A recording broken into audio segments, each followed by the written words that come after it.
Hello everyone, welcome to the next class. Today I'm going to give some details about the famous Indian poet and playwright and the Nobel laureate Rabindranath Tagore. First, let me introduce Rabindranath Tagore. He was born on 7th May 1861 and he lived till 7th August 1941. Tagore started writing his poetry when he was 8 years old. So usually, when at the age of 8, we all will be playing or will be engaged in studying. But this man is a unique person and he has started writing poetry at the 16th year of Tagore. He has released his first substantial poem under the pseudonym Banu Simha. So, the first substantial poem of Tagore was released under the pseudonym Banu Simha when Tagore was just 16 years old.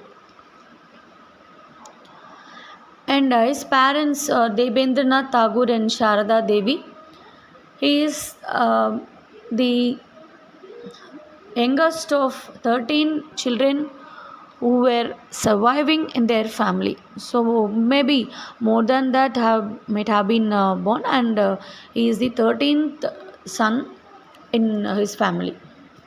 Okay, coming to the education level of Tagore. Tagore, as he belongs to a somewhat rich family, he was mostly raised by or brought up by his servants because his mother died very early when he was child, and his father was a traveler, and he would always be traveling wide all over the world. As being an educated family, Tagore's eldest brother, Vijendranath, he was also a philosopher and a poet, but he is not that much known in the Indian literature. But Tagore became very famous. Another brother of his is Satyendranath. He has a pride, that is, he is the first Indian to be appointed in the all European Indian civil service. So in the Indian civil service, he was the first among the all European groups. He was the first Indian to be appointed. And another brother, Jyotindranath, he was a musician, a lyricist, and also a playwright. But all these people were not so famous as Rabindranath Tagore. And his sister, Swarna Kumari, she too became a novelist. And coming to Rabindranath Tagore, he studied at Sussex. He traveled all along the world along with his father, and his education, Tagore's education, had been in Sussex. But one point that could be noticed is that Tagore's father wanted his son, that is Rabindranath Tagore, to become a barrister. But to the contrary, Tagore was interested in writing, and he became the first successful poet and also a playwright. He has written two novels alone, but he is mostly known for his poetry and his plays, dramas. And worldwide acknowledgement has been given to Rabindranath Tagore that he is the first non European to win the Nobel Prize for Literature in 1913 for his the great poem Gitanjali. Gitanjali means song of offering. We can split the word into two. One is Gita and another is Anjali. So Anjali means offering or dedication. Gita means songs. In Hindi and Bengali, Gita means songs, and through his songs, he dedicates his complete life to God Himself and to none other. In Gitanjali, we could notice Tagore has used multiple similes and metaphors to describe his own self, and he compares with the ultimate supremacy, the God. So, coming to his plays one by one, his first play is Sannyasi, or also called as the ascetic. It was published in 1883. I'm going to give just short introduction about some nine of his plays, nine of Tagore's plays. First is Sannyasi. It is his well-knit play and first published in 1883. It is about a sannyasi who has cut himself from the pleasures of the world. We usually know that a sannyasi or a hermit is one who wants to go beyond this unreal world, and he wants to mingle one among with the gods or the divine qualities. So similar kind of sannyasi is portrayed here in the first half, but naturally is drawn back to the this unreal world because of an an instinctive love towards an orphan girl named Vasanti. So what happens after this love is instigated in the minds of that particular ascetic? So whether he came back to his familial life, whether did he marry the orphan girl Vasanti, or no, he said no and he went back to be a hermit. So this is the rest of the story in Sannyasi. The next drama is Red Oleander. It was published in 1925. Actually, this play deals with a single girl named Nandini. It's a story about a girl Nandini. She recognizes she never recognizes any kind of social barriers in her life, and she but all those barriers disregard her, and vice versa. She too disregards those taboos and social barriers, what all she faces in the path of her life. And what is the main purpose for this is why should she ignore and omit everything, and she should proceed, is that she goes in search of her own happiness. She is in search or in need of happiness, and so she just throws away or walks off the troubles or barriers she faces. And whether she is successful in her destination or not is the story. She enters a small town where the town has is a peculiar kind of feature, is that men are completely become slave to undermine gold.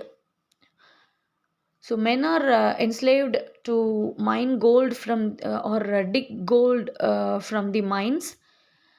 And Nandini, she creates an awareness among the men, and she tries to make them aware of how they are kept under bondage, and she ventures to set them free.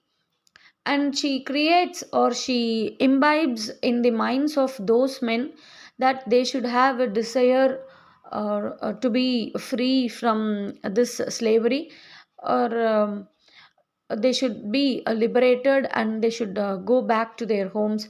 So Nandini creates such a kind of feeling in the minds of those slaves, and thus the story proceeds. So coming to his third play, The Post Office. So this is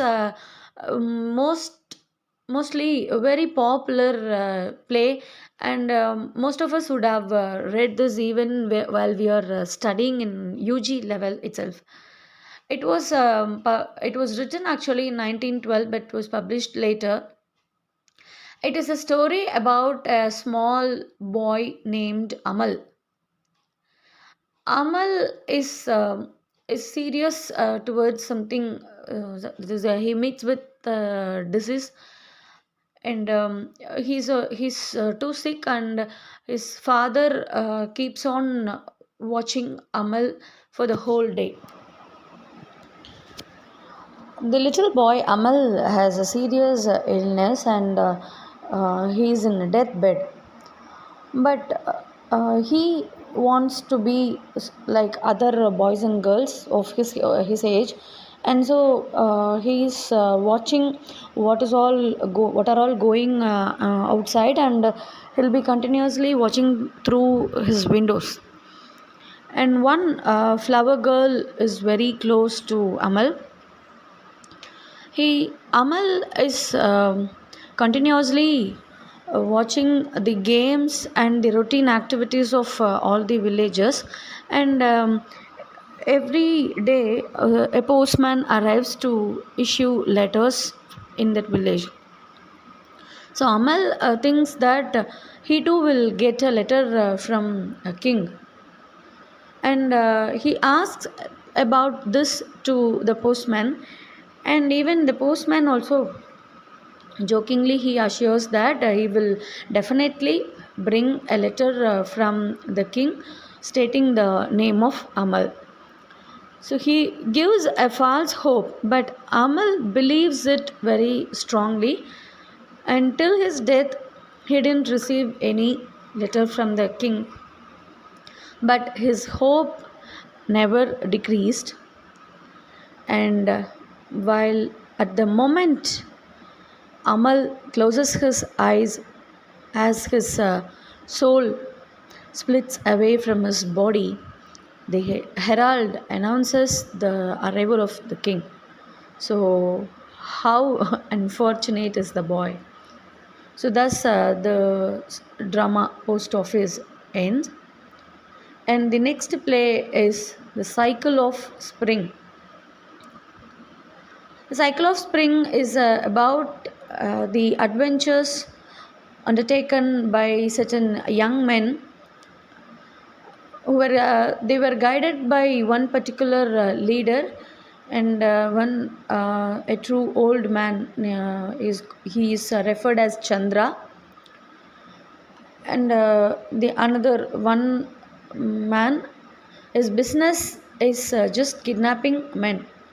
So, what happens to these young men, and whether they are saved and the culprits are caught by the police, or whether they too lost their lives? So, this is how the play proceeds. The next important plays, some of the plays written by Tagore is or as follows, and one amongst them is The King of the Dark Chamber. So, such a divine quality the play has. It's actually it's a kind of allegorical play. That is, there are two sect of Hinduism. One is Saivites, and the other is Vaishnavites. Saivites have a different kind of ideology, that they believe in the staunch existence of the presence of Lord Shiva, and his followers believe completely in Lord Shiva's activities, and they worship only Lord Shiva, whereas to the contrary, the Vaishnavites are the staunch supporters or followers of Lord Vishnu. So this is according to Hindu mythology. Lord Shiva and Vishnu, or the creators, or the gods of destruction and protection, respectively. So Lord Vishnu's ideologies are followed by the Vaishnavites. So this concept is perfectly described in the King of the Dark Chamber. Actually, there is an unseen king. So usually this unseen king, people often refer to God as our king. We couldn't see where God is or how God will look like. So here Tagore picturizes an unseen king, which he indirectly refers to the God. He is like a husband who loves all his family members.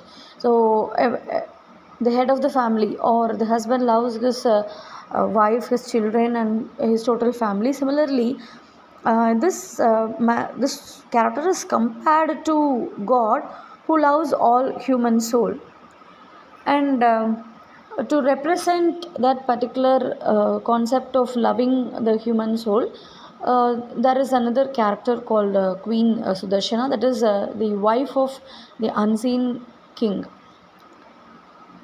Actually, the place of meeting between king and queen, the place of meeting is a dark chamber where it has no light, but they'll be meeting, and they'll just talk, or they'll be discussing about some important affairs.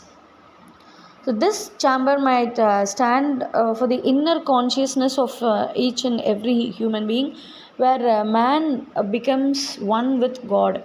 Usually we refer to God in Tamil as Kadavul, and some people give definition of Kadavul, that is Kada Ulle, that is Kida Ulle, in Manavikulle Iru. So please be inside my mind and heart and purify me. So this is the request we make to God. And Tagore is very conscious of creating this particular visual by projecting Queen Sudarshana and the unseen king.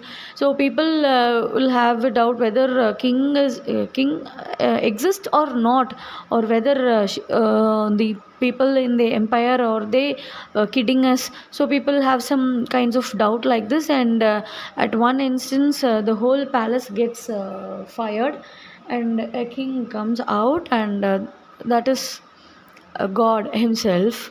So when Lord Vishnu has uttered while during the Mahabharata Yuddha that wherever or whenever the morality declines and immorality shoots up its head, Lord Vishnu will appear. So it could be taken in that sense that when morality is being lowering in the country, God has appeared before the people to protect them. So this is the story of the King of Dark Chamber. The next important play by Tagore is Chandalika. It is actually based on Buddhism. A Buddhist legend. It's a Buddhist legend. A Buddhist devotee named Ananda. He comes to spread Buddhism in each and every smaller villages where they make their pilgrimage, and in his on his way he meets a young girl called she's named as Prakriti, and she belongs to a downtrodden community, or she calls herself as a Chandalika. That means a girl who is not given importance or right to enter into the public region, or where the people of higher communities live. So she belongs to that group of community, and Ananda asks water from Chandalika, that is the girl Prakriti, and first she hesitates telling her community, and she should not issue any thing or any substance to anyone, but being a staunch follower of Buddhism, Ananda replies there is no difference among human beings. Everyone is equal before God. But she is very much hesitant, because her touch might pollute this highborn man. But his reply, and he gets some water, and she has quenched his thirst.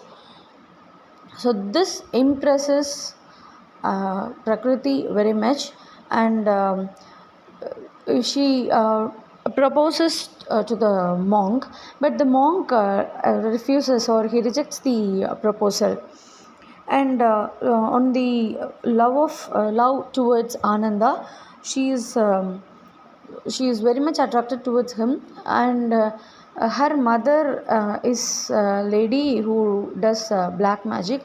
So she requests her mother to do perform some black magic and bring Ananda to her and to live with her, and some of the spells work out, and with towards the end of the play, with the psychic power of Lord Buddha, or as being a very ardent follower and disciple of Buddhism, he is protected by Lord Buddha, and all those black magic is repealed to her mother herself.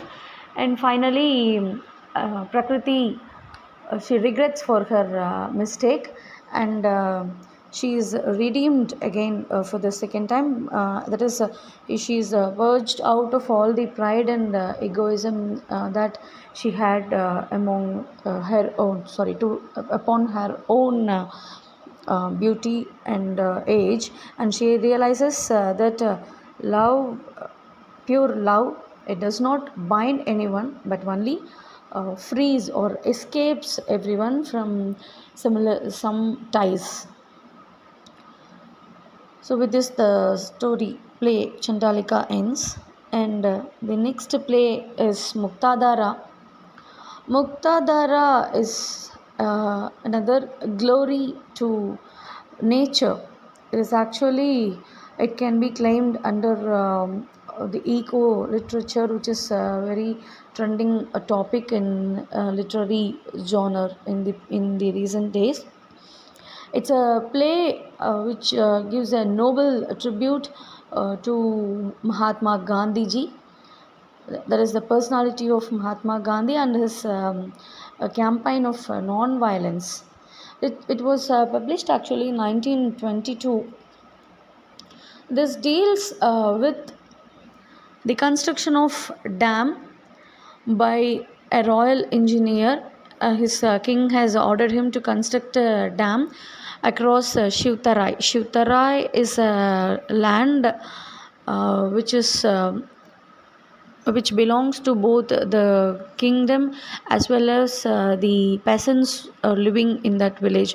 So, in order to subordinate the people, the king orders his royal engineer Bibhuti to construct a dam across the Shivtarai terrain, so that water will not be passed to the fields of Shivtarai, and all the people must oblige to the order of the king. So this was his plan. But God's grace and the grace of nature is always on the side of the people who commit good deeds. So on that basis, after the dam is constructed, the people of Shivtarai are being used for construction as coolies, and after the construction they realized their own mistake. So how absurd they were all these days by constructing a dam across their own terrain, and the famine which is caused to them is because of none but their own selves. So understanding this, they make a petition to the king, and finally everything is resolved and the dam is destructed, and this is how the story proceeds. And the next play is Natir Puja. It's also again coming back to a Buddhist legend. It's a tragedy of a devotion which is considered as martyrdom, martyr devotion in a palace. And this play mainly deals with a dancing girl named Srimati. So the play is completely surrounded, or the plot is completely surrounded with Srimati, and what happens in her life, and how she meets her death, and what is the martyrdom, how she is considered as a martyr, how she is martyred. So that is how the play proceeds. And another most important play of Tagore is Malini. It is the only verse drama written by Tagore. It tells the story about the princess, the king's daughter Malini. She is also again a Buddhist story. She is also a staunch follower of Buddhism. She is the heroine of the play, following Buddhism, and she is denounced very much by the orthodoxy. But she has some sincere passion and towards her own kingdom and her people, and she saves herself and the chief accuser of that is we call it as Rajadrogam. So one who commits or one who betrays the kingdom, betrays his own kingdom. So Kemankar is he's an accuser, but yeah, he is saved by the Princess Malini, and the great deeds of the princess. The deeds are discussed in this play. Okay, with this, let me conclude today's session. Telling shortly about Tagore. Most of the critics acclaim him as a great lyricist, is the greatest lyric poet. Rather than calling him as a great dramatist, he is much praised for his lyric poetry. And one critic, Thomson, he is very much inclined to the high values that Tagore created, and he regrets